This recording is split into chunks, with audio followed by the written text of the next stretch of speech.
Hi friends, welcome to Jyothi miss YouTube channel. ఈరోజు మన YouTube ఛానల్లో పాలక్ పన్నీర్ ఏ విధంగా తయారు చేసుకోవాలో ఈ వీడియోలో చూద్దామండి.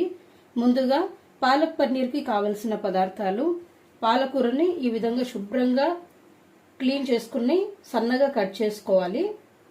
అలాగే పన్నీర్ అండి, పన్నీర్ అలాగే సన్నగా కట్ చేసి పెట్టుకున్నటువంటి ఉల్లిపాయ ముక్కలు, ధనియా పౌడర్, అల్లం వెల్లుల్లి పేస్ట్, మిల్కీ మిస్ట్ బటర్ ఒక 2 తీసుకున్నానండి. ఫ్రై చేసుకోవడానికి తగినంత నూనె, నానబెట్టుకున్నటువంటి జీడిపప్పు, జీలకర్ర, వెల్లుల్లిపాయలు, ఉప్పు, కారం, పసుపు ఇవన్నీ మనం ఏ కర్రీ చేసుకున్నా అందులో వేసుకుంటామండి. అందుకే నేను స్పెషల్గా ఇక్కడ ఏం చూపించలేదు. కానీ మీరు తప్పకుండా మీకు ఇష్టమైనట్టు మీ టేస్ట్కు తగినట్లుగా పచ్చిమిర్చిని వాడితే పచ్చిమిర్చి వేసుకోవచ్చు. లేదంటే రెడ్ చిల్లీ పౌడర్ వేసుకోవాలనుకుంటే రెడ్ చిల్లీ పౌడర్ని కూడా మీరు యాడ్ చేసుకోవచ్చు. ఇప్పుడు పాలక్ పన్నీర్ కర్రీ తయారు చేసుకునే విధానాన్ని చూద్దామండి. ముందుగా స్టవ్ వెలిగించుకొని ఒక కడాయి పెట్టుకోవాలి. కడాయి వేడయిన తర్వాత అందులో 1 టేబుల్ స్పూన్ ఆయిల్ వేసుకోవాలి. ఆయిల్ వేడెక్కిన తర్వాత ఇందులో పన్నీర్ వేసుకోవాలి.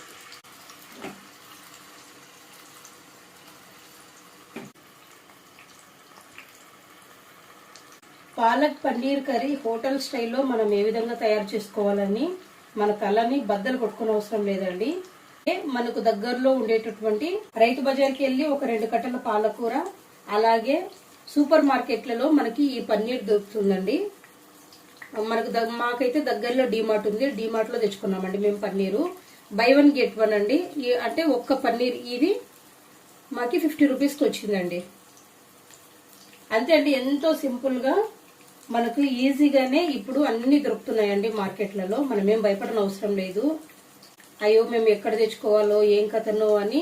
చదువుకున్న వారికి అయితే అన్ని తెలుసండి. చదువుకోలేని వాళ్ళు ఇది ఏంటో అని భయపడుతుంటారు కదా. అలాంటి భయాలు ఏం అవసరం లేదండి. చక్కగా స్టోర్కి వెళ్ళి మాకు పన్నీర్ ఎక్కడుందో చూపించండి అంటే వాళ్ళే ఇస్తారు మనకి. హ్యాపీగా తీసుకొని అందరం మనం ఎప్పుడో ఒకసారి ఏదో ఒక పూట మంచిగా ఈ విధంగా డిఫరెంట్ గా ఉండేటటువంటి రెసిపీని తయారు చేసుకొని ఇంటిల్లిపాది సంతోషంగా గడపవచ్చు. ఇప్పుడు ఒక బౌల్లోకి తీసుకుందాం. చూసారండి, ఈ పన్నీర్ని గోల్డెన్ బ్రౌన్ కలర్ వచ్చేంత వరకు 2 వైపులా ఫ్రై చేసుకుని ఒక బౌల్లోకి తీసుకుందాం. చూసారా, ఈ విధంగా బ్రౌన్ కలర్ వచ్చేంత వరకు ఫ్రై చేసుకుని పక్కన ఉంచుకుందాం. ఇప్పుడు ఇదే కడాయిలో మనం సన్నగా కట్ చేసి పెట్టుకున్నటువంటి పాలకూరని వేసుకుందాం.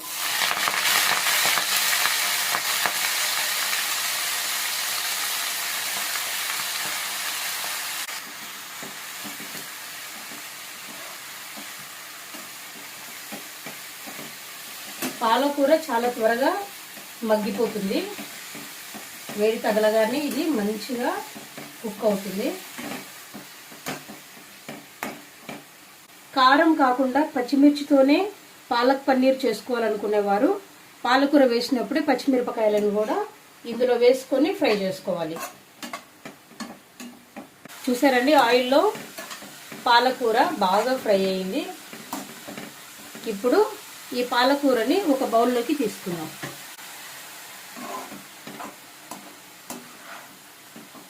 ఇదే బౌల్లోకి ఈ పాలకూరని వేసుకొని చల్లారిన తర్వాత మిక్సీ పట్టుకొని పేస్ట్ లాగా తయారు చేసుకోవాలి. చూసారండి, పాలకూర చాలా వేడి ఉంది కదా. ఈ ఫ్రై చేసుకున్నటువంటి పాలకూర చల్లారే లోపు మనం మిగతా ప్రాసెస్ చూద్దామండి. ఇదే కడాయిలో ఒక 2 టేబుల్ స్పూన్ల ఆయిల్ వేసుకోవాలి.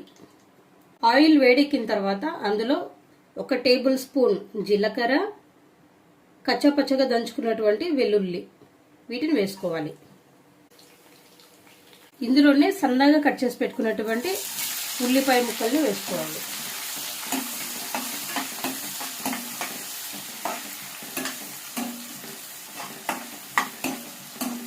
ఈ ఉల్లిపాయ ముక్కలు కూడా గోల్డెన్ బ్రౌన్ కలర్ వచ్చేంత వరకు బాగా ఫ్రై చేసుకోవాలి. పన్నీర్ ముక్కల్ని సన్నగా కట్ చేసుకుందాం. ఉల్లిపాయలు ఫ్రై అవుతుండగా అందులో కొంచెం అల్లం వెల్లుల్లి పేస్ట్ వేసుకుందాం. ఇందులోనే రుచికి సరిపడా ఉప్పు, అలాగే రుచికి సరిపడా కారం, చిటికెడు పసుపు, ధనియా పౌడర్. అలాగే పాలకూర చల్లారిన తర్వాత ఈ విధంగా పేస్ట్ చేసుకున్న మిశ్రమాన్ని కూడా ఇందులో వేసుకోవాలి.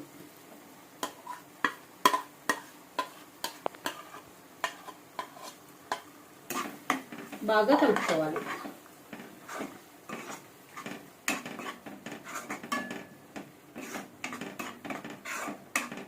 ఈ బౌల్లోనే కొద్దిగా వాటర్ వేసుకొని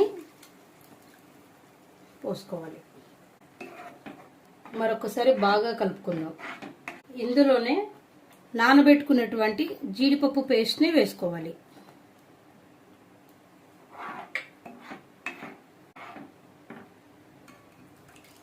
జీడిపప్పు పేస్ట్ అండి. జీడిపప్పులు ఉంటే వేసుకోవచ్చు, లేదంటే ఏం అవసరం లేదు. ఇందులోనే బటర్ అండి, ఇందులోనే ఇదిగోండి.